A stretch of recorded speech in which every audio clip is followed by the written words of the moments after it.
This evening, the first flock of black-bellied sheep from Barbados arrived in Guyana. Man wanted in connection with the murder of Ruimveldt Phillips turns himself in. 3 reporters killed as truck flips over on the east bank of the Mourant. In the region, Argentina's new economic minister promises to stop printing money, and internationally, Kenya election. Social media platforms scrutinized by watchdogs.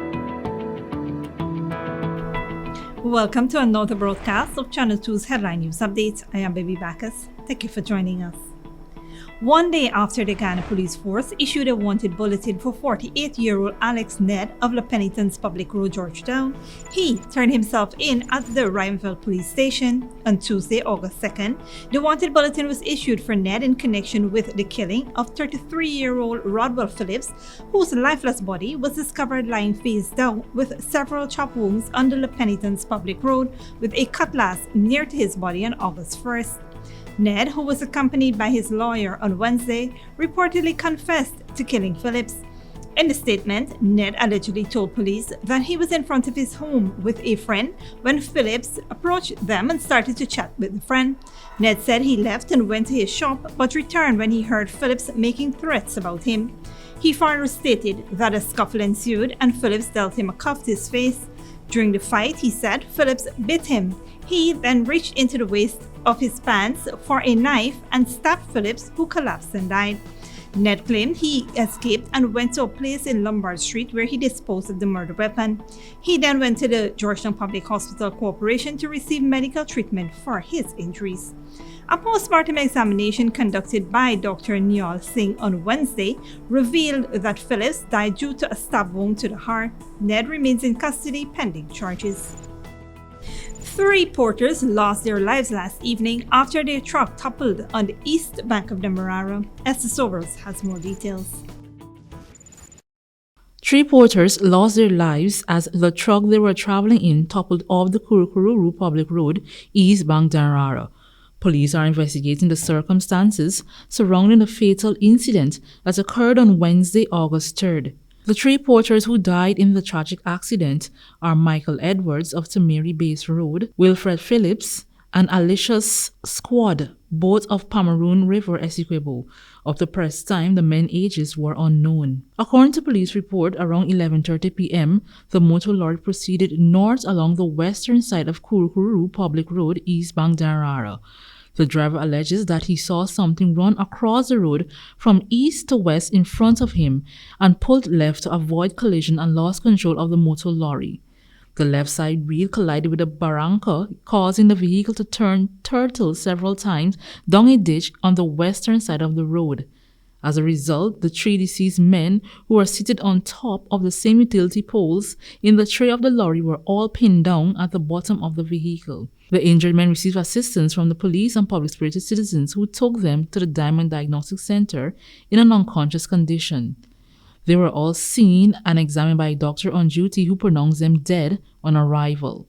The bodies were escorted to the Memorial Gardens Funeral Home for storage, awaiting a post-mortem examination. The motor truck driver had a breathalyzer test done and the results were negative. He is currently in custody assisting with investigation. For Channel 2 Headline News, Esther Sobers. Thanks, Esther. Parents and guardians turned out in their numbers as the government commenced the distribution of the $25,000 Because We Care cash grant and $5,000 uniform and school supplies grant across the country on Tuesday. The exercise, benefiting 194,000 Guyanese students, will continue over the course of the week and will see the distribution of almost $6 billion in disposable income. Last year, the grant saw every child receiving some $19,000, an increase from $10,000 per child, which was first given to public school students in 2014. The grant has been increased this year to $25,000, while the school uniform and supplies voucher increased from $4,000 to $5,000, taking the total to $30,000 per child. The government has committed to increasing the Because We Care cash grant to $50,000 by 2025. Stick around after the break. Guyana received its first shipment of black-bellied sheep from Barbados, and the Ghana Police Force is investigating the stabbing death of a laborer at Mourant.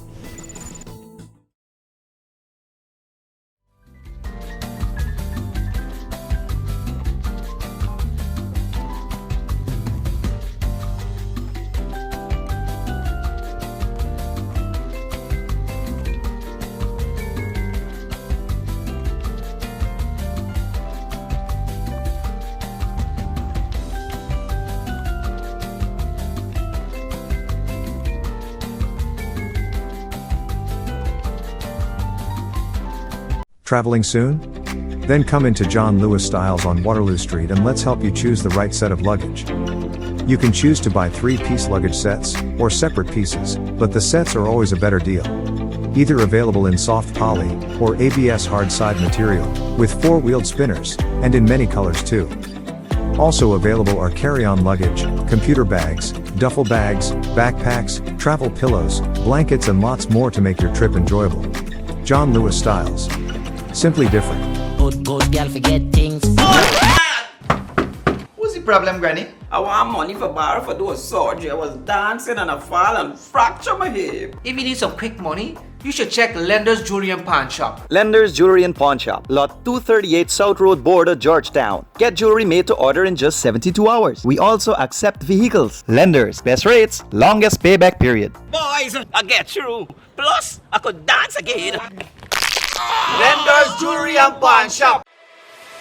Furnishing your home or office has never been easier. Here at Kissoon's, our inventory of locally made and imported furniture, offered at amazing prices, will leave you wanting more. From vinyl, floor rugs and carpets, bedroom, dining and living room sets, mattresses, pillows, office desk, chairs and filing cabinets, outdoor benches and tables. We have a piece of furniture for every room imaginable in your home or office. Check out our flagship store at Industrial Site Ruimveldt or one of our branches in New Amsterdam, Port Mourant, Riverton and Camp Street. Kissoon's Furniture, furnishing homes for over 50 years. Sooner or later you will have another power failure. Are you prepared for the next blackout? Some essential equipment such as security cameras, lights, internet, gate motors, and water pumps may stop working. How can you prevent the next blackout? InverterTech has an affordable solution for you. A strong UPS system which uses the latest inverter and solar battery technology to prevent blackout. We smartly calculate your average power demand so you don't spend more than you need to. Call 223-2233 for more information. When you need money and you gotta get it fast, Creative Jewelry and Pawn Shop is the place for that confidential transaction in a quiet and secure location. You'll get the highest value per pennyweight for your gold and also enjoy the lowest interest rates and longest payback period too. Yes, for that instant transaction to solve a pressing financial problem.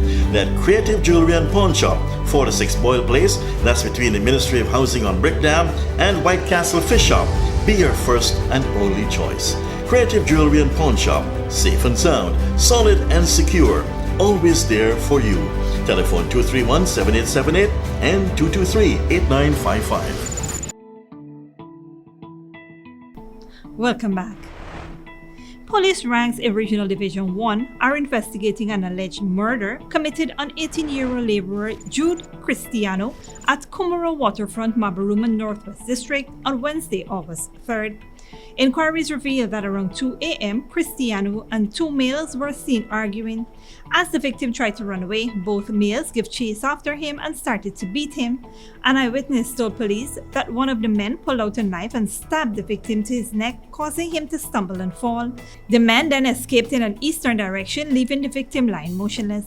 Police were subsequently summoned, and the victim was escorted to the Mabaruma Regional Hospital, where he was seen and examined by a doctor who pronounced him dead on arrival. The body was placed in the Mabaruma Regional Hospital mortuary, awaiting a post-mortem examination. 2 persons have been arrested thus far and are in custody assisting with the investigations. Guyana received its first shipment of black-belly sheep from Barbados. More from Mr. Soukous. The first flock of black-bellied sheep from Barbados arrived in Guyana earlier today. The arrival part of a total of 1,000 black-bellied sheep coming to Guyana from Barbados. The project is an initiative between Guyana and Barbados and saw a total of 132 sheep, including 30 rams and 102 ewes. As part of the Black-Belly Sheep project, the Ministry of Agriculture will distribute the sheep to several families to assist them in having a stronger breed of sheep, which will eventually enhance Guyana's sheep industry. President Dr. Mohammed Irfan Ali launched the Black-Belly Sheep project in Madhya Berbice back in March, where he declared the region could be the livestock capital of the Caribbean. He pointed out the world import value of mutton and mutton products as US $8 billion. CARICOM alone imports 7,900 tons of mutton at US $48 million. annually. The four main markets Guyana could target are Bahamas, Jamaica, Barbados, and Trinidad and Tobago. It is an investment of US $3 million for 2,000 black belly sheep. The second batch of sheep will arrive shortly. In addition to men, the president had mandated that 30% of women and 20% of young people participate in the program. The total of 100 farmers have already expressed a desire to participate in the project, making about 1,400 acres of land available. The government has set aside $28.7 billion in its 2022 budget to guarantee the rapid growth and development of Guyana agriculture sector. For Channel 2 Headline News, Esther Sobers. Thanks, Esther. A 27-year-old male vendor was detained after police in Regional Division 4A recently conducted a search operation at his residence on the B Fields to Fire Dam. Several cell phones, laptops, and other devices thought to be stolen were discovered. 35 cell phones, 8 laptops, 15 tablets, 2 grass cutters, and 1 electrical saw were some of the items retrieved. The man was escorted to the Turkine police station with the said articles and placed in custody pending investigations. Meanwhile, the police also arrested an 18-year-old female of Block X Leondal, East Coast of Marara, after a search of the property unearthed a 5-gallon paint bucket containing 61 small transparent bags containing leaves, seeds, and stems suspected to be cannabis. She was taken to the Turkine police station where the suspected narcotics were weighed in her presence and amounted to 710 grams. During the process, a 24-year-old male walked into the criminal investigations office and claimed ownership of the suspected narcotics. He was also placed in custody as investigations continue. Don't go away after the break. Alex Jones admits Sandy Hook school shooting was 100% real, and Kenny elections, social media platforms scrutinized by watchdogs. When you need money and you gotta get it fast, Creative Jewelry and Pawn Shop is the place for that confidential transaction in a quiet and secure location. You'll get the highest value per pennyweight for your gold and also enjoy the lowest interest rates and longest payback period too. Yes, for that instant transaction to solve a pressing financial problem. That Creative Jewelry and Pawn Shop, 46 Boyle Place, that's between the Ministry of Housing on Brick Dam and White Castle Fish Shop. Be your first and only choice. Creative Jewelry and Pawn Shop, safe and sound, solid and secure, always there for you. Telephone 231-7878 and 223-8955. Furnishing your home or office has never been easier. Here at Kissoon's, our inventory of locally made and imported furniture, offered at amazing prices, will leave you wanting more. From vinyl, floor rugs and carpets, bedroom, dining and living room sets, mattresses, pillows, office desk, chairs and filing cabinets, outdoor benches and tables. We have a piece of furniture for every room imaginable in your home or office. Check out our flagship store at Industrial Site Ruimveldt or one of our branches in New Amsterdam, Port Mourant, Riverton and Camp Street. Kissoon's Furniture, furnishing homes for over 50 years. Sooner or later you will have another power failure. Are you prepared for the next blackout? Some essential equipment such as security cameras, lights, internet, gate motors, and water pumps may stop working. How can you prevent the next blackout? InverterTech has an affordable solution for you. A strong UPS system which uses the latest inverter and solar battery technology to prevent blackout. We smartly calculate your average power demand so you don't spend more than you need to. Call 223-2233 for more information. Traveling soon? Then come into John Lewis Styles on Waterloo Street and let's help you choose the right set of luggage. You can choose to buy 3-piece luggage sets or separate pieces, but the sets are always a better deal. Either available in soft poly or ABS hard side material with 4-wheeled spinners and in many colors too. Also available are carry-on luggage, computer bags, duffel bags, backpacks, travel pillows, blankets and lots more to make your trip enjoyable. John Lewis Styles. Simply different. Good girl forget things.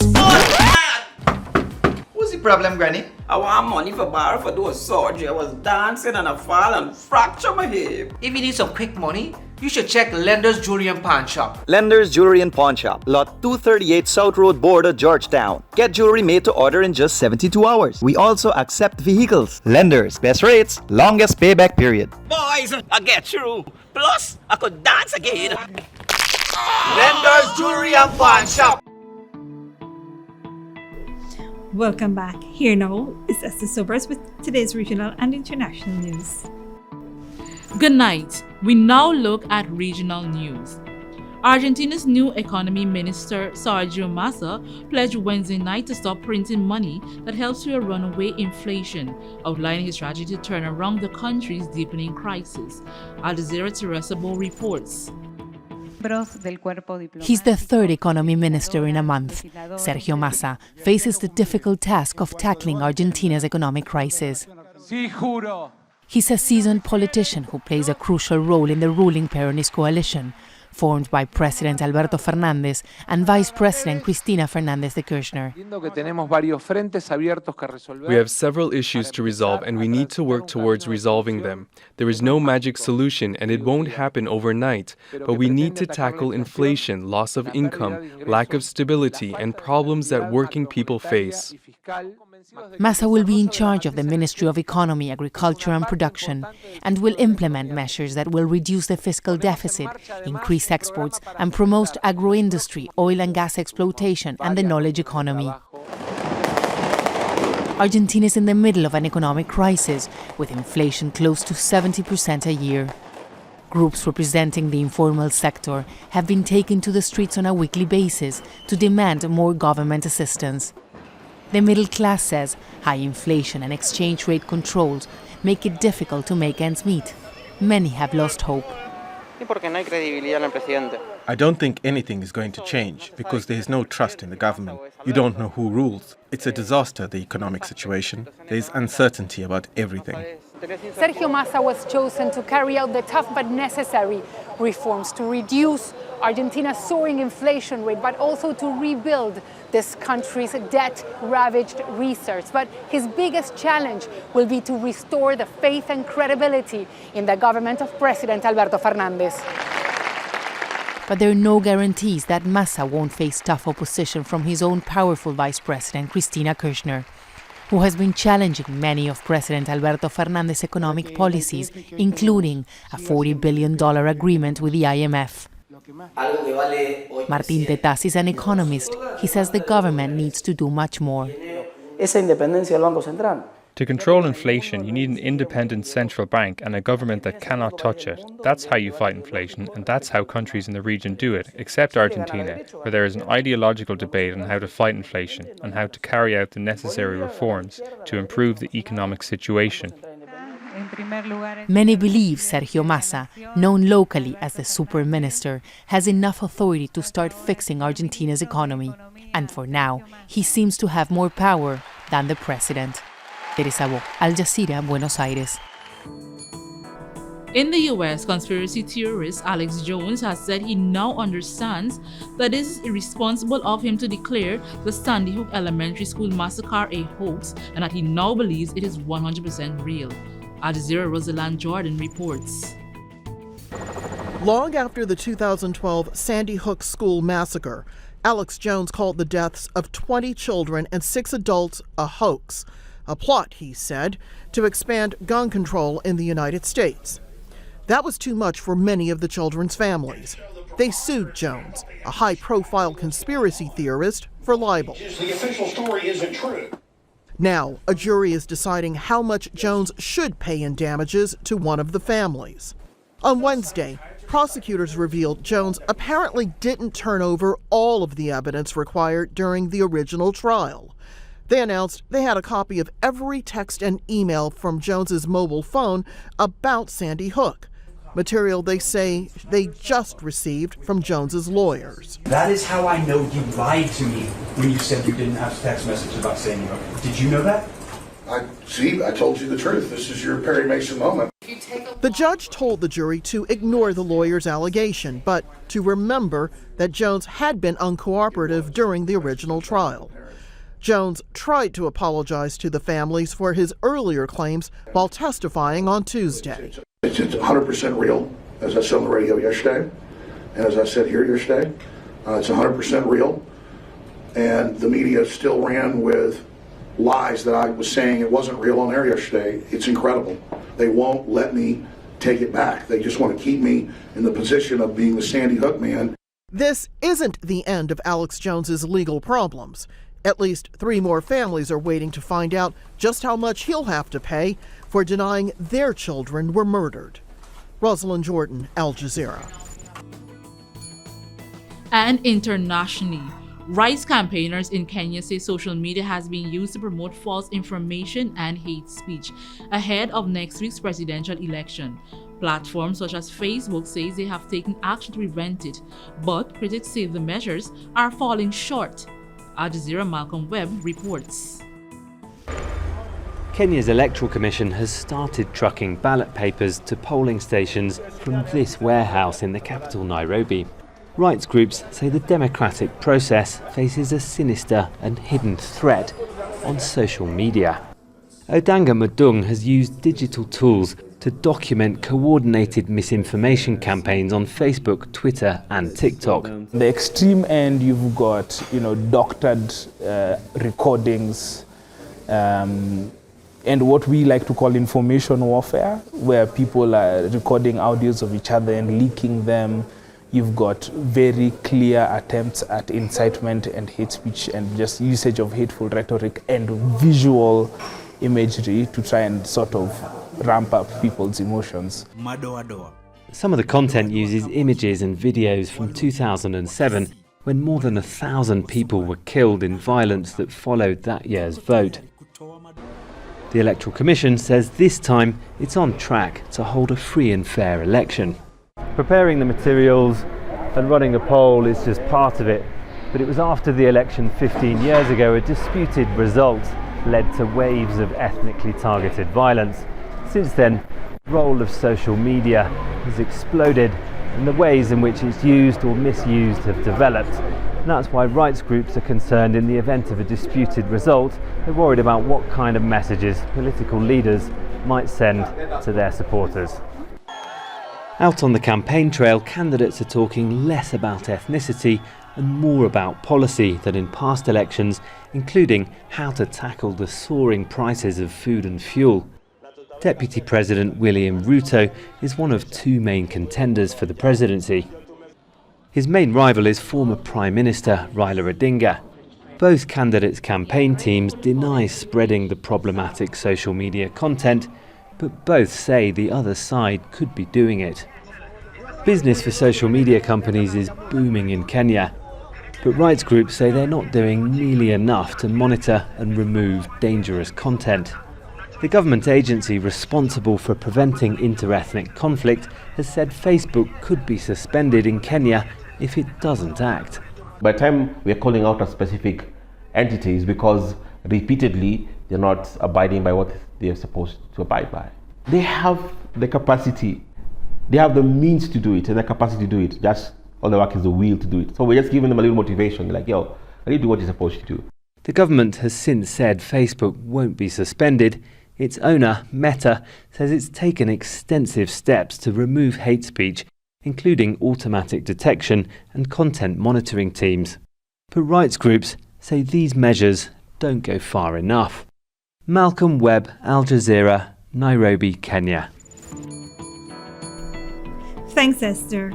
That is it for today's regional and international news. Here now is your 3-day weather forecast.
And that is all for this edition of Channel 2's Headline News Update. Tune in on Friday at 5:30 p.m. for another episode. Be sure to subscribe, like, and follow us on Facebook and YouTube. Until then, please take care of yourself and each other.